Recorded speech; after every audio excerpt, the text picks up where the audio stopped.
Now, in this lecture, we are going to discuss regarding the chemical properties of group 15. देखो बेटा, मैं पहले आपको बिफोर स्टार्टिंग दिस लेक्चर ये बता दूं, जो हमने पीछे फिजिकल प्रॉपर्टीज पढ़ी ना, वो हम आगे वाले जब हम ग्रुप 16 पढ़ेंगे तो वहां पर भी देखेंगे. रीजनिंग ऑलमोस्ट सेम होती है. दैट मीन्स जो बिहेवियर इन्होंने दिखाया, इस फैमिली ने दिखाया, वैसा ही बिहेवियर आप वहां पर भी देखेंगे और रीजनिंग भी सेम मिलेगी. लेकिन उसके लिए आसान होगा समझना जिनसे 15 को ठीक से समझा है. ऐसे ही जो हम यहाँ पर आप केमिकल प्रॉपर्टीज पढ़ेंगे वो भी आप बराबर देखेंगे कि वहां पर भी वैसे ही होना है. So it is better to understand on this group fully. Where when we reach on group next group 16, वहां पर हम थोड़ा सा जल्दी उसको ले सकते हैं ऑन दैट बेसिस कि हमने यहाँ पर इसको ठीक से समझा है. नाउ यहां हम पहले स्टार्ट कर रहे हैं reactivity with hydrogen. Chemical properties में पहली केमिकल प्रॉपर्टी हम देख रहे हैं रिएक्टिविटी विद हाइड्रोजन. ये जो आपके एलिमेंट्स हैं ग्रुप 15 में, nitrogen, phosphorus, arsenic, bismuth, antimony, bismuth, इनकी हाइड्रोजन के साथ कैसी रिएक्शन है और वो जो कंपाउंड्स बनेंगे उनकी प्रॉपर्टीज क्या होगी, वो हमारा टॉपिक है. पूरा लेक्चर उसी पे रहेगा. Now they react with hydrogen. ऐसे दिखा रहे हैं. ई मतलब एलिमेंट हाइड्रोजन के साथ रिएक्ट करता है एंड गिव्स EH3. इनकी बैलेंसी भी है ना, ऑक्सीडेशन स्टेट भी है 3, तो वहां पर इसने EH3 बना दिया. बैलेंस करेंगे, ये बन गया EH3. E क्या है? E है आपका एलिमेंट जो नाइट्रोजन से वेरी हो रहा है. कहां तक? Nitrogen, phosphorus, arsenic, antimony and bismuth. तो बेटा आपके पास ये कंपाउंड्स बन रहे हैं. NH3 बन रहा है, अमोनिया, फॉस्फीन, PH3, ऐसे ही ASH3, बिस्मथ या एंटीमनी पहले लिखेंगे, SbH3, उसके बाद बिस्मथ हाइड्रोजन के साथ मिलके ये बनाता है, ये कंपाउंड्स बनाते हैं. अब इनकी प्रॉपर्टीज देखिए. इनकी प्रॉपर्टी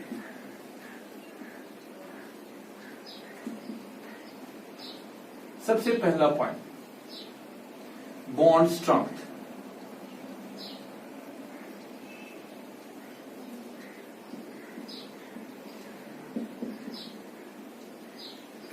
बॉन्ड स्ट्रेंथ में हम ऐसे दिखा रहे हैं,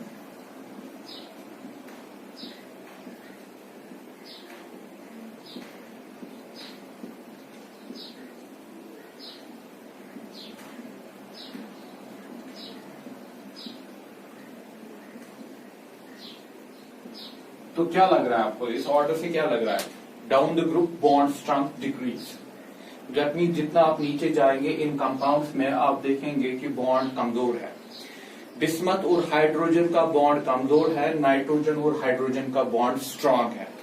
इसके पीछे सीधा सा रीजन, अगर रीजन पूछना चाहते हो ना, साइज. नाइट्रोजन जो है वो खुद भी छोटा है, हाइड्रोजन भी छोटा है, तो साइज कंफर्टेबिलिटी है. ठीक है. आप इलेक्ट्रोनेगेटिविटी पे भी इसको एक्सप्लेन कर सकते हो, साइज पे भी एक्सप्लेन कर सकते हो. साइज हो या चाहे इलेक्ट्रोनेगेटिविटी हो, दैट मीन ये बॉन्ड थोड़ा सा पोलर होगा ज्यादा, ये उतना ज्यादा पोलर नहीं होगा. या शॉर्ट में आप याद रख सकते हो साइज पे, नाइट्रोजन स्मॉल, हाइड्रोजन स्मॉल. इनका बॉन्ड जो होगा अच्छा bond, strong bond. Bismuth large, big, बड़ा है. हाइड्रोजन स्मॉल, इसका जो बॉन्ड होगा वीक होगा. ठीक है. तो हम ऐसे कहेंगे ना, down the group the bond strength decrease. Down the group, ऐसे हम इसको नोट करेंगे. Down the group the bond strength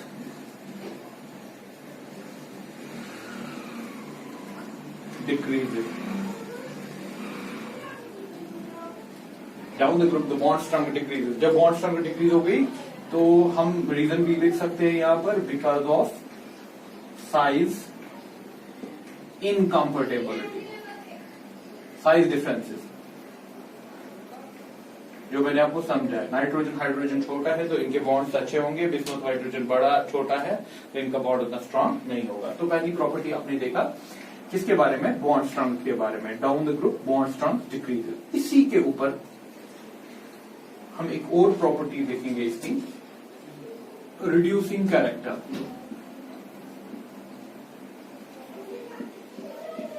reducing character, reducing character में शॉर्ट में लिखता हूं यहां पर याद रखने के लिए आपको, हाइड्रोजन डोनेटिंग टेंडेंसी।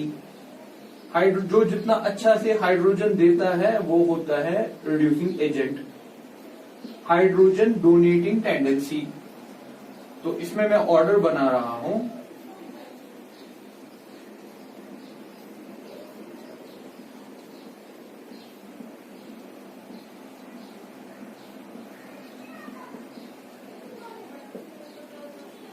जो सबसे जल्दी से हाइड्रोजन दे सकता है दैट इज बिस्मथ।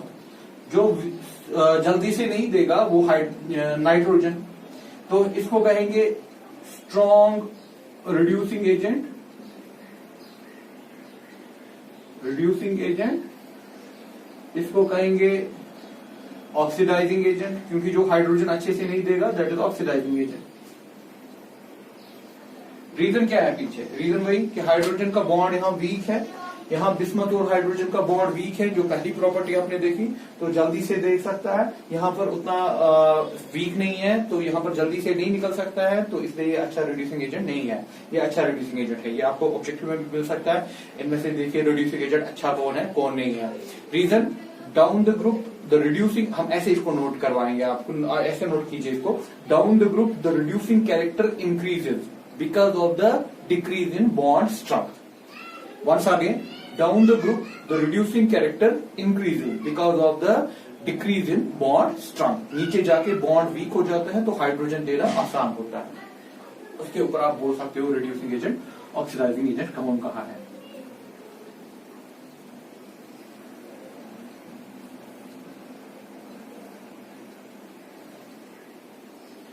इसी के साथ थर्ड प्रॉपर्टी हम इनकी देख रहे हैं, बेसिसिटी। Basicity, basic character. यहां पर हम बात होगी जो बेसिक कैरेक्टर की होगी वो होगी लुईस बेस। वो होता है tendency to donate lone pair of electron, tendency to donate lone pair of electron. जो अच्छे से लोन पेयर ऑफ इलेक्ट्रॉन या जल्दी से लोन पेयर ऑफ इलेक्ट्रॉन दे दे वो है लुईस बेस, अच्छी लुईस बेस होती है। जैसे कि हमारे पास अमोनिया है, इन सब के पास एक एक लोन पेयर है।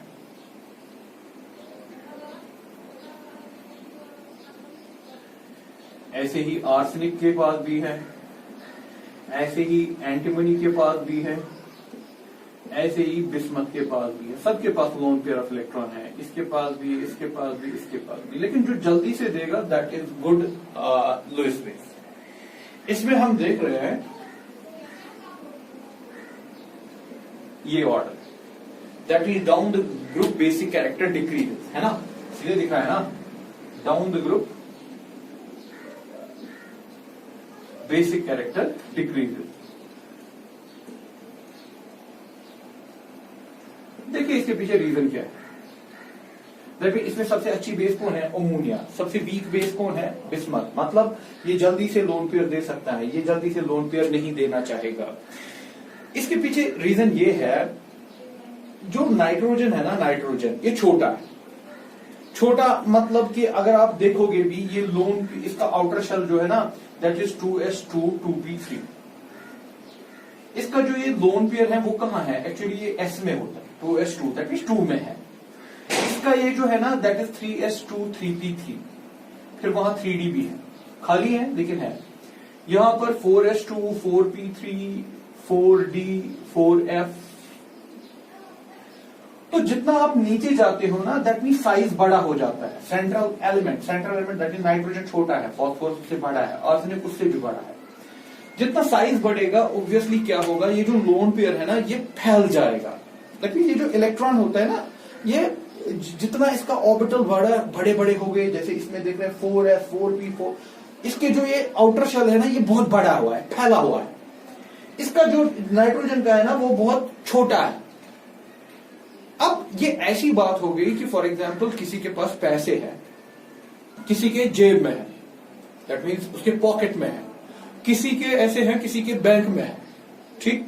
देना किसके पास, दैट मीन्स दोनों के पास है, दो आदमी है, दोनों के पास पैसे है, एक के जेब में है, दूसरे के बैंक में है। लेकिन अब अगर देखिए कि देना किसके लिए आसान है, जिसके जेब में अगर कोई पूछे मांगेगा उसे, वो उसके जेब में है, वो उठाएगा और देगा। लेकिन जिसके बैंक में है उसको पहले बैंक जाना है, एटीएम जाना है, वहां से लाना है, वहां से फिर देना है। तो obviously that part is difficult. उसके पास भी है लेकिन वो थोड़ा सा उसमें टाइम लगेगा। यहां पर टाइम मतलब डिफिकल्टी है। तो नाइट्रोजन छोटा होने की वजह से इसके जो लोन पेयर ऑफ इलेक्ट्रॉन्स है ना, वो लोकलाइज्ड है, एक ही जगह पे है, छोटा, एक्सेस आसान है। लेकिन जो बाकी जो है, जब नीचे नीचे आप जाओगे, वो बड़ा होने की वजह से उसके लोन पेयर इलेक्ट्रॉन्स क्या हो जाएंगे, डीलोकलाइज हो जाएंगे, फैल जाएंगे, फिर उनको वहां से निकालना मुश्किल है, ठीक। तो इसलिए हम कह रहे हैं कि down the group basic character decreases. तो down the group basic character decreases, इस पॉइंट को नोट करके रखिएगा। जब हम नीचे जाएंगे तो बेसिक कैरेक्टर डिक्रीज हो जाएगा। क्यों? क्योंकि लोन पेयर ऑफ इलेक्ट्रॉन या स्मॉलर साइज, अब स्मॉलर साइज को रीजन लिख लीजिएगा, because of the smaller size of the nitrogen it is easy to donate electrons, या the electrons are localized. When we go down the group, the basic character of these compounds decreases. Why decreases?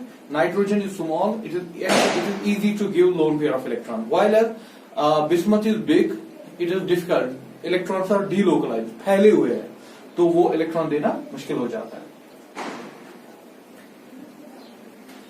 ये हो गया basic character.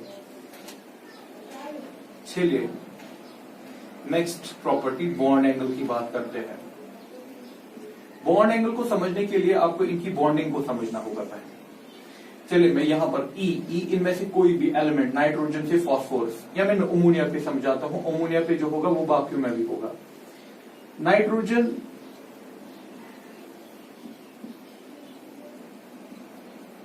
ऐसे था, इसने एक hydrogen के साथ बॉन्ड बनाया, इसने दूसरे के साथ, इसने तीसरे के साथ, ठीक।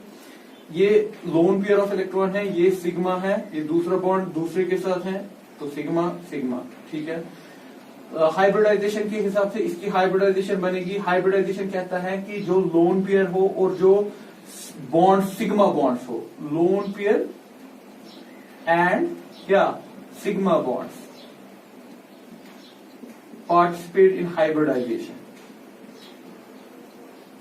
पार्टिसिपेट इन हाइब्रिडाइजेशन, ये हाइब्रिडाइजेशन में पार्टिसिपेट करता है। तो इसकी हाइब्रिडाइजेशन हुई, एस का आपने एक लिया, पी के 3 लिए, तो हो गया sp3। तो इसकी हाइब्रिडाइजेशन sp3 है। sp3 के हिसाब से जो इसका स्ट्रक्चर होना चाहिए ना, वो टेट्राहेड्रल है, होना चाहिए, टेट्राहेड्रल होना चाहिए ऐसे। लेकिन एक्चुअल ज्योमेट्री आप जब बोलते हो ना, तो इस लोन पेयर को नहीं लेना है, लोन पेयर के बगैर बताना है। तो इसका ज्योमेट्री क्या बन गया, पिरामिडल। sp3 के हिसाब से होना चाहिए था टेट्राहेड्रल, लेकिन उसमें से एक लोन पेयर है ना, तो वो उसको आप हाथ रख के छुपा दीजिए, तो बाकी क्या बचाइए, पिरामिडल बचाइए। तो इसका शेप जो है ना वो ऐसा है, ठीक, ऐसे समझे, ये ऐसे था, ये जो रेड कलर है ये ऐसे था एक्चुअली टेट्राहेड्रल, लेकिन इस रेड पेन को समझिए कि ये लोन पेयर है। लोन पेयर आपको नहीं बोलना है, तो ये बचा पिरामिड, ठीक। अगर इसको टेट्राहेड्रल समझ के लेना, तो इन दोनों के बीच में जो एंगल होना चाहिए ना, वो होना चाहिए था 109। इनका जो आपस का एंगल होना चाहिए था 109, ये इसका एंगल होना चाहिए 109।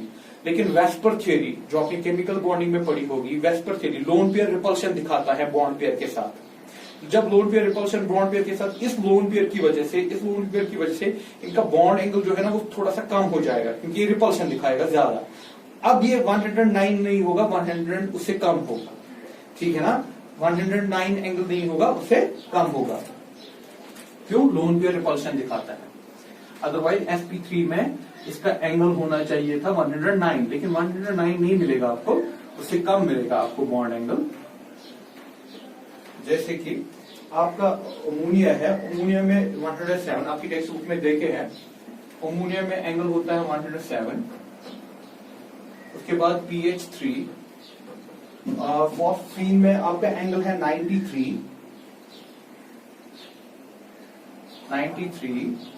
उसके बाद एंगल है ASH3 91.8, SBH3 91.3। बिस्मत की बात नहीं करेंगे, ये थोड़ा सा मेटालिक कैरेक्टर इसमें ज्यादा आ जाता है, उसको छोड़ दीजिए। इसको देखिए, अब इन एंगल से आपको क्या लग रहा है?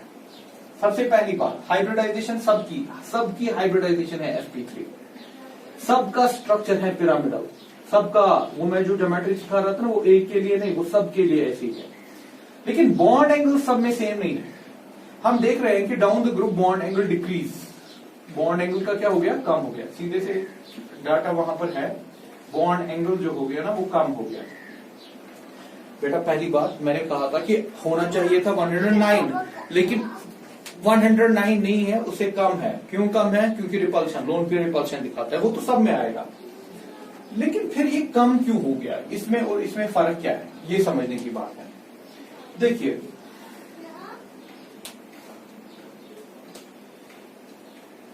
नाइट्रोजन, हाइड्रोजन, हाइड्रोजन, ठीक। मैं दूसरा एंड दिखा रहा हूं, ये Sb, एंटीमोनी, हाइड्रोजन, इसका भी स्ट्रक्चर वैसे ही हाइड्रोजन, ठीक। पिरामिड ये भी, पिरामिडल ये भी, लेकिन फर्क क्या है? इसका 107 और इसका एंगल कितना? 91.3। ये जो बॉन्ड बनता है ना, बॉन्ड हम जानते हैं 2 इलेक्ट्रॉन्स का बनता है। नाइट्रोजन की जो इलेक्ट्रोनेगेटिविटी है ना, वो ज्यादा है एज कंपेयर टू एंटीमोनी, ठीक। नाइट्रोजन की इलेक्ट्रोनेगेटिविटी ज्यादा है एज कंपेयर टू एंटीमोनी। इसका मतलब हो गया ना कि ये जो बॉन्ड में 2 इलेक्ट्रॉन्स हैं, ये ज्यादातर रहेंगे किसकी तरफ? नाइट्रोजन की तरफ। यहां पर भी ज्यादातर रहेंगे नाइट्रोजन। अब देखिए, इसकी इलेक्ट्रोनेगेटिविटी से क्या हो गया? जैसे कि इलेक्ट्रॉन नाइट्रोजन की तरफ ही जा रहे हैं। जब इलेक्ट्रॉन नाइट्रोजन की तरफ ही जा रहे हैं, ये रिपल्शन फील करेगा ना। जब ये रिपल्शन फील करेगा, इसको एक ही तरीका है, फिर जब इलेक्ट्रॉन एक ही डायरेक्शन से घुस गए, नाइट्रोजन की तरफ ही आ रहे हैं, तो इसको अब एक ही तरीका है अपनी रिपल्शन को कम करने का, क्या? बॉन्ड एंगल को बढ़ाना, ठीक। नाइट्रोजन ज्यादा इलेक्ट्रोनेगेटिव है, इसलिए जो बॉन्ड में इलेक्ट्रॉन्स थे वो किधर की तरफ ज्यादा है? नाइट्रोजन की तरफ ही है। उसकी वजह से क्या हो गया? उसकी वजह से ये हो गया कि रिपल्शन ज्यादा हो गई। रिपल्शन को कम करने का तरीका क्या है? थोड़ा सा बॉन्ड को खुला दे। इसका bond angle 107। While as this, आप देखिए बिस्मथ एंटीमनी जो दिखाया यहां पर, इसकी इलेक्ट्रोनेगेटिविटी कम है। दैट मीन इलेक्ट्रॉन इसी की तरफ नहीं गए हैं, थोड़ा सा हाइड्रोजन की तरफ भी है। इलेक्ट्रॉन दूर दूर हो गए ना, जब दूर दूर हो गए तो रिपल्शन कम होगी। डायग्राम पे सीधे दिख रहा है, रिपल्शन कम हो गई। जब रिपल्शन कम हो गई तो बॉन्ड को खींचने की जरूरत नहीं है, तो बॉन्ड को एक्सपेंड करने की जरूरत नहीं है। तो इनके क्या हो गया? बॉन्ड एंगल कम हो गया, क्योंकि रिपल्शन उतनी ज्यादा नहीं है। So in this way we conclude, down the group the bond angle of these hydrides of group 15, hydride है ना ये हाइड्रोजन के साथ, down the group the bond angles of these hydrides of the group 15 decreases.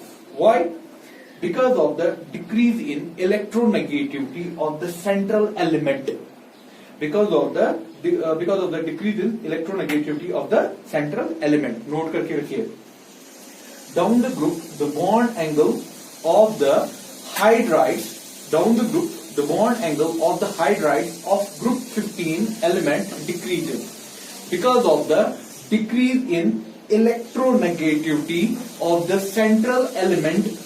Because of the decrease in electronegativity of the central element. वो मैंने आपको समझाया कि इलेक्ट्रोनेगेटिविटी से क्या हो गया?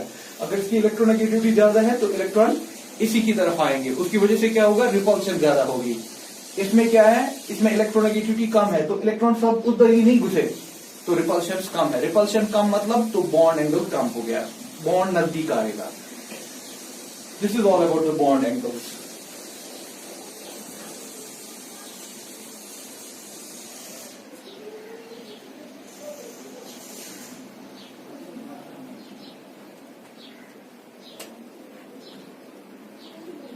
melting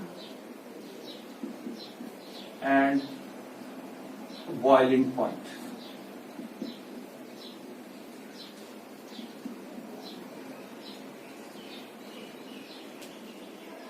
Melting point,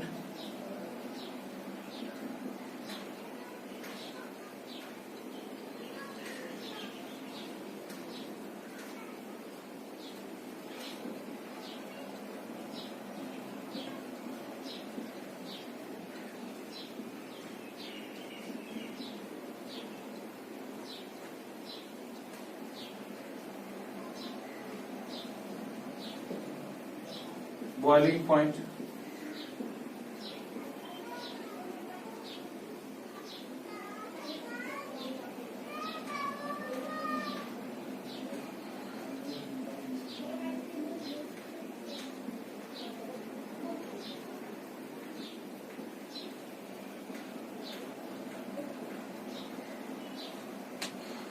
देखो बेटा बॉइलिंग और मेल्टिंग और बॉइलिंग पॉइंट में क्या प्रॉब्लम है। अगर आप देखो अमोनिया को छोड़ के, अमोनिया को यहां पर भी छोड़ो, अमोनिया को यहां पर भी छोड़ो, बाकी क्या फास्फोरस, आर्सेनिक, एंटीमनी और बिस्मथ। फास्फोरस, आर्सेनिक, अमोनिया को छोड़ दो, एंटीमनी, बिस्मथ। हो रहा है ना कि डाउन द ग्रुप इंक्रीजेस, चाहे मेल्टिंग हो चाहे बॉइलिंग हो, अमोनिया को छोड़ के।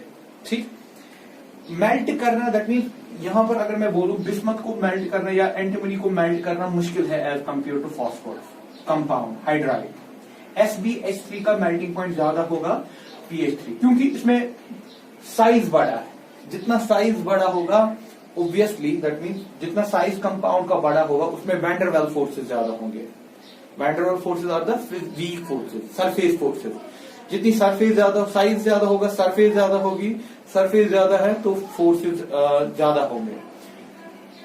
तो हम जनरल में कहेंगे कि down the group size increases due to which melting and boiling point increase. लेकिन नाइट्रोजन यहां पर अमोनिया जो है ना, अमोनिया एक्सेप्शनल बिहेवियर दिखा रहा है यहां पर भी और यहां पर भी। यहां तो यहां ये तो होना चाहिए था यहां पर पहले पे, यहां पर भी होना चाहिए था पहले पे, ठीक है ना। लेकिन यहां तो ये इसका सबसे ज्यादा मेल्टिंग पॉइंट इसी का है, जबकि सबसे कम इसी का होना चाहिए था। और यहां पर भी इतना नहीं होना चाहिए था, यहां पर होना चाहिए था, लेकिन फिर भी यहां आ गया।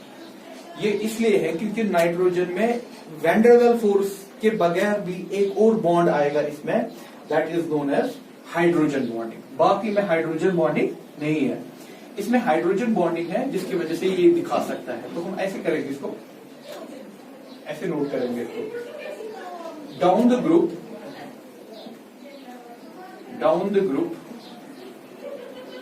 size increases, down the group size increases, down the group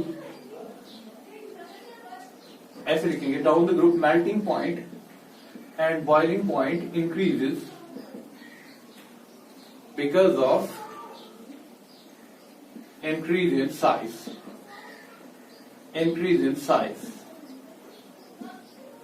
that is van der Waals forces,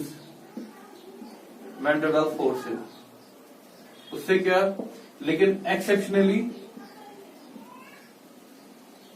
ammonia shows higher melting point and boiling point because of hydrogen bonding. इसमें हाइड्रोजन बॉन्डिंग है, बाकी में हाइड्रोजन बॉन्डिंग नहीं है। याद रखिए, जब nitrogen के साथ हाइड्रोजन है या ऑक्सीजन के साथ हाइड्रोजन है या फ्लोरीन के साथ हाइड्रोजन है, वहां पर एक और एडिशनल बॉन्ड बनेगा। जैसे कि मैं यहां पर अमोनिया के बारे में आपको दिखाऊंगा, NH3 है, द पॉजिटिव डेल्टा नेगेटिव। तो एक अमोनिया और दूसरे अमोनिया के मॉलिक्यूल के बीच में एक और बॉन्ड है, that is known as hydrogen bond. Hydrogen bond बनता है सिर्फ नाइट्रोजन, ऑक्सीजन और फ्लोरीन के साथ, बाकी जगह पे ये पॉसिबिलिटी नहीं है, इसलिए इसका मेल्टिंग और बॉइलिंग पॉइंट हाई है। हाँ, मेल्टिंग में तो ज्यादा ही आगे चला गया, बॉइलिंग में उतना ज्यादा नहीं है, क्योंकि हाइड्रोजन बॉन्डिंग मेल्टिंग किसका होगा, सॉलिड का। मेल्टिंग पॉइंट किसका देखा जाएगा, सॉलिड का। सॉलिड में एटम्स नजदीक होंगे, तो हाइड्रोजन बॉन्डिंग भी वहां पर बहुत अच्छी होगी। ठीक है, हाइड्रोजन बॉन्डिंग सॉलिड वाले में बहुत अच्छी होगी, तो इसलिए इसने इसका मेल्टिंग पॉइंट बहुत ज्यादा बढ़ा दिया। बॉइलिंग पॉइंट किसका देखा जाएगा, लिक्विड का। उस वक्त थोड़ी सी हाइड्रोजन बॉन्डिंग पहले ही कमजोर हो गई है, ठीक है ना, इसलिए ये आगे, ये नहीं कि वहां पर हाइड्रोजन बॉन्डिंग नहीं होगी, लेकिन उतनी अच्छी नहीं होगी जितना सॉलिड में थी। तो लिक्विड में भी हाइड्रोजन बॉन्डिंग है, जिसकी वजह से इसका बॉइलिंग पॉइंट होना चाहिए था यहां पर, लेकिन आ गया यहां पर। This is all about the melting and boiling point, and this is all about the properties of hydrides of group 15 element. Hydride हो गया हाइड्रोजन के साथ जो इसके कंपाउंड है। देखिए, अब जब हम ग्रुप 16 स्टार्ट करेंगे ना, तो वहां पर भी ये हाइड्राइड का किस्सा आएगा, बराबर ऐसी ही प्रॉपर्टी स्टडी करनी है। तो वहां पर रीजनिंग ज्यादा नहीं लेंगे, सीधे चलेंगे, सीधे ऑर्डर्स बनाएंगे, तो रीजनिंग तो वही रहेगी।